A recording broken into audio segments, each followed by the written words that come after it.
Masacre de Santo Domingo versus Colombia. En este caso, mi compañera Valeria Chacón y mi persona Luciana Taboada vamos a presentar en primer lugar el contexto. La masacre de Santo Domingo se desarrolló en un contexto caracterizado por una economía extractiva basada fundamentalmente en la explotación petrolera por parte de empresas multinacionales, una alta militarización asociada a la protección de los intereses extractivos, altos índices de violaciones a los derechos humanos e infracciones al derecho internacional humanitario y un movimiento social activo de base campesina y sindical. La violencia y las violaciones de derechos humanos en Arauca se han visto asociadas con conflictos ligados a la apropiación de la renta petrolera y con la lucha por el poder político regional, en sus manifestaciones de conflicto armado y disputa por el poder político local y departamental. Teniendo en cuenta la importancia de Arauca como generador de recursos económicos, este ha sido un territorio importante en disputa por parte de los grupos armados. Hacia 1997, la guerrilla del Ejército de Liberación Nacional, ELN, dispuso en su 14º Pleno Nacional la creación de fuerzas militares de aérea, con el fin de incrementar el control en dicho departamento.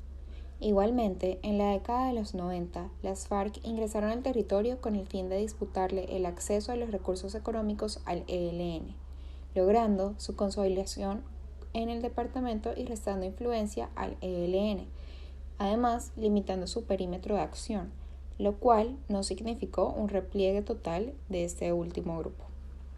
Al mismo tiempo que sucedía esto, se produjo un incremento de la militarización estatal en la región.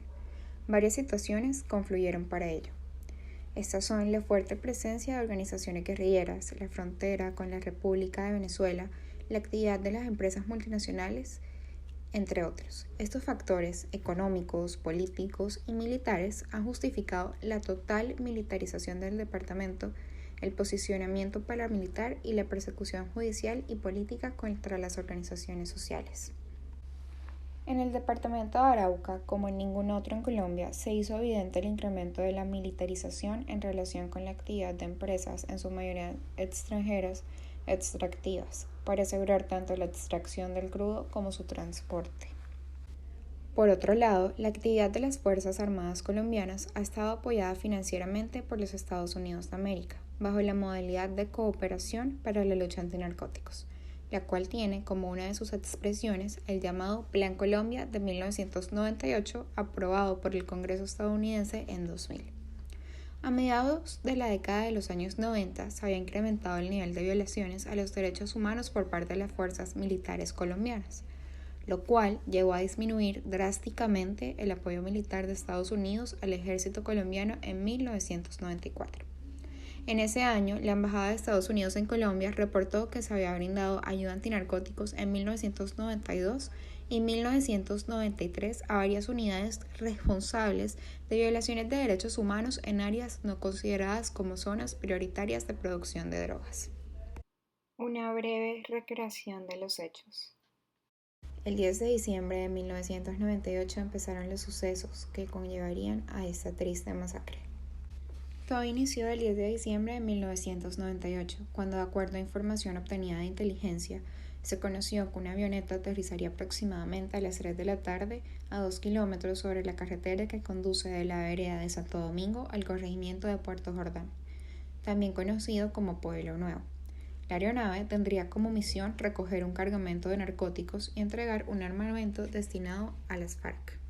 Luego, el 11 de diciembre del mismo año, se realizó una reunión en la sala de conferencias de la Brigada 18 del Ejército Nacional, donde se expuso información técnica acerca de esta aeronave. En esta reunión participaron el comandante de la brigada, el general Luis Armando Barbosa, el segundo comandante, el comandante B3, el comandante de inteligencia técnica, un teniente y un piloto de la Fuerza Aérea Colombiana. Luego de esto se informó a otros pilotos de la FAC, tras la aprobación de una solicitud a la base aérea PI para la asignación de 2 aviones y helicópteros artillados para la posible destrucción de la aeronave en vuelo. Durante el vuelo, los 2 aviones ubicaron a la avioneta, la cual había aterrizado en la carretera que conduce a la vereda de Santo Domingo. Ante esta situación, el teniente Juan Ramírez Rodríguez, piloto de uno de los aviones, informó al oficial de enlace de la FAC, el capitán Guillermo Laya. La aeronave fue obligada a dirigirse al aeropuerto del municipio de Tame, donde fue inmovilizada por miembros del Ejército Nacional y la Policía Nacional, y se capturó al piloto de la avioneta, quien fue puesto a disposición de las autoridades judiciales. En respuesta a la acción del Ejército Nacional se iniciaron los combates con la FARC. El 12 de diciembre de 1998, en medio de un encuentro comunitario, los habitantes y visitantes que estaban en Santo Domingo habían percibido los combates entre el Ejército Nacional y la insurgencia. Decían, y cito, helicópteros que subían, bajaban, iban para allá, para acá, combates que se extendieron todo el día y entrada la noche. El 13 de diciembre de 1998, la población presente en Santo Domingo advirtió la continuación de disparos y ametrallamientos, así como la aparición de una serie de aeronaves que se acercaban a la zona de las matas de montes a la población. Desde las 9 de la mañana, varias aeronaves y helicópteros sobrevolaron el caserío de Santo Domingo. Debido a la cercanía de los disparos, la comunidad se reunió. El señor Wilson García, en su calidad de presidente de la Junta de Acción Comunal, invitó a toda la población a reunirse en la calle para que las aeronaves se dieran cuenta de la presencia de población civil, al mismo tiempo que se dirigió al corregimiento de Betoyes, en Tame, para comunicarse con la Cruz Roja Internacional, para solicitar su intervención como mediadores. Algunas personas trataron de irse de la vereda, pero encontraron un retén del Ejército Nacional y allí les dijeron que debían regresar al caserío. Así fue declarado por el señor Excelino Martínez Rodríguez. Aproximadamente a las 10:02 am, desde la aeronave con matrícula 4407, piloteada por el teniente César Romero Padilla y tripulada por el copiloto Johan Jiménez y el técnico Héctor Mario Hernández, sin distinguir entre combatientes y población civil, fue lanzado un artefacto explosivo tipo clúster sobre el caserío de Santo Domingo, que causó la muerte de 17 personas y dejó heridas a 27 más, entre los que se encontraban 15 niños y niñas, causando adicionalmente, y de acuerdo a los testimonios de las víctimas, daños en la infraestructura de viviendas locales y en la única vía de la población. Víctimas y derechos vulnerados. Violaciones por parte del Estado colombiano.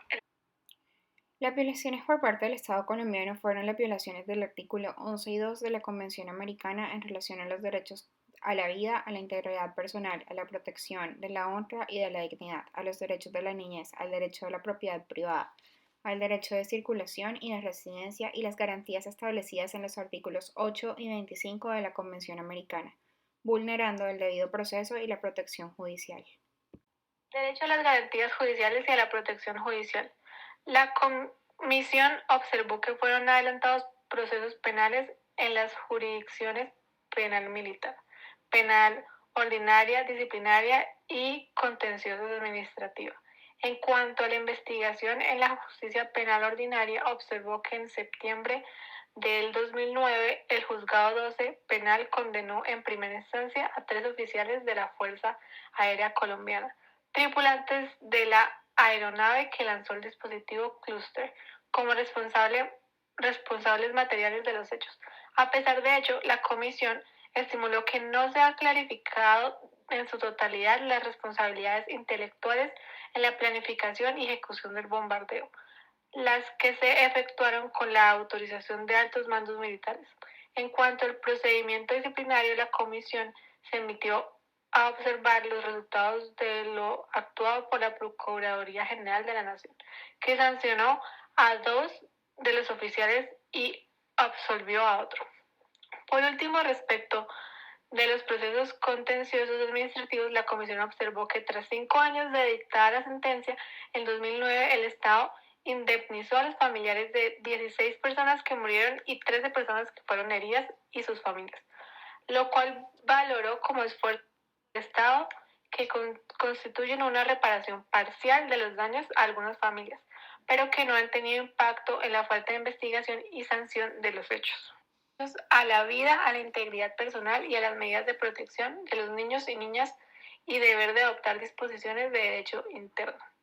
La Comisión concluyó en su informe que el Estado violó los derechos reconocidos en el artículo 4.1 de la Convención, en relación con el artículo 1.1 de la misma, en prejuicio de las 17 personas fallecidas de la vereda de Santo Domingo el 13 de diciembre de 1998, y en relación con el lanzamiento del dispositivo clúster sobre la zona urbana de la vereda.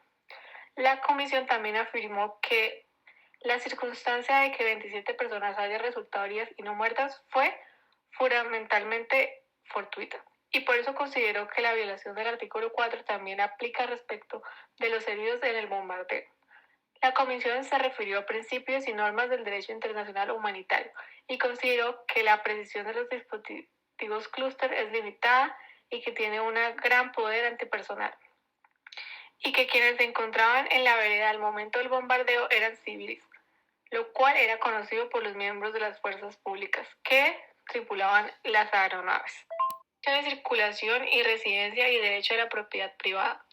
La comisión señaló que, tras el bombardeo del 13 de diciembre y como consecuencia del terror que él mismo causó sobre la población, los ataques contra los sobrevivientes que trataban de escapar y la destrucción de sus viviendas, todos los habitantes abandonaron la vereda de Santo Domingo y se movilizaron al corregimiento de Betoyes en el municipio de Tamé, a las ciudades de Tamé y Saravena. Precisó asimismo que la población estuvo desplazada hasta enero de 1999.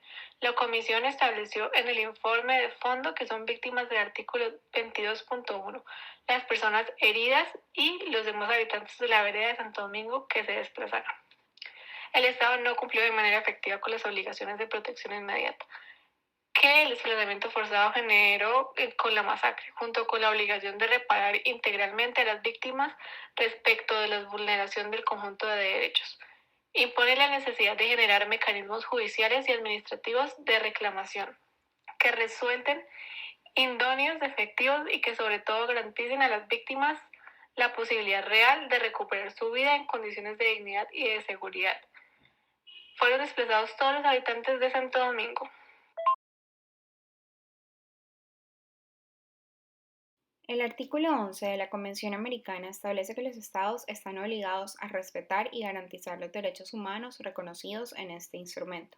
De esta forma, la declaración de responsabilidad de un Estado se basa en todos los actos y omisiones de cualquiera de sus agentes, independientemente del órgano de poder o de su jerarquía, que conlleva a la violación de la Convención Americana. En el presente caso, el Estado colombiano es responsable internacionalmente por las acciones y por las omisiones de sus agentes, así como las acciones de terceros que actuaron con la colaboración o aquiescencia del Estado. Además, el Estado señaló que reconocía responsabilidad únicamente respecto a una parte de las presuntas víctimas. E insiste, de todas maneras, que este reconocimiento de responsabilidad no implica reconocer ni aceptar los hechos presentados por la Comisión y por las víctimas.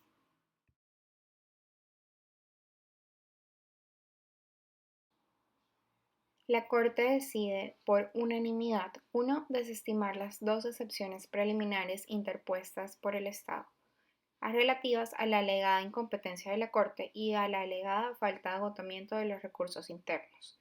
Y 2. Determinar que el acto que el Estado denominó reconocimiento de responsabilidad por la alegada violación de los artículos 8 y 25 de la Convención Americana sobre Derechos Humanos no tiene efectos jurídicos en los términos de los párrafos 141 a 153 de la presente sentencia.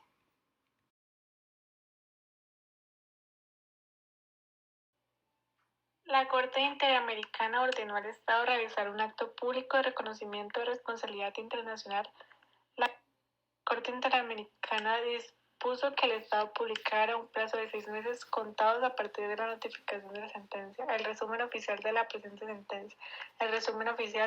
sentencia, elaborado por la Corte por una sola vez en un diario de amplia circulación nacional, y la presente sentencia en su integridad disponible por un periodo de un año en un sitio web oficial. Además, el Estado debe continuar las investigaciones y procesos administrativos y judiciales en el curso y continuar las demás que correspondan a efectos de determinar los hechos y las responsabilidades. También la Corte Interamericana señaló que el Estado deberá brindar gratuitamente a través de sus instituciones de salud especializadas y de forma adecuada y efectiva la atención y el tratamiento médico, psicológico, psicosocial a las víctimas y a los familiares que así lo soliciten. Pero, ¿por qué es importante recordar? Es importante recordar por las víctimas, para rendirles homenaje, para no olvidar su dolor, para prometerles la no repetición de los hechos. y para afirmarles que se va a cumplir su condición de dignidad humana.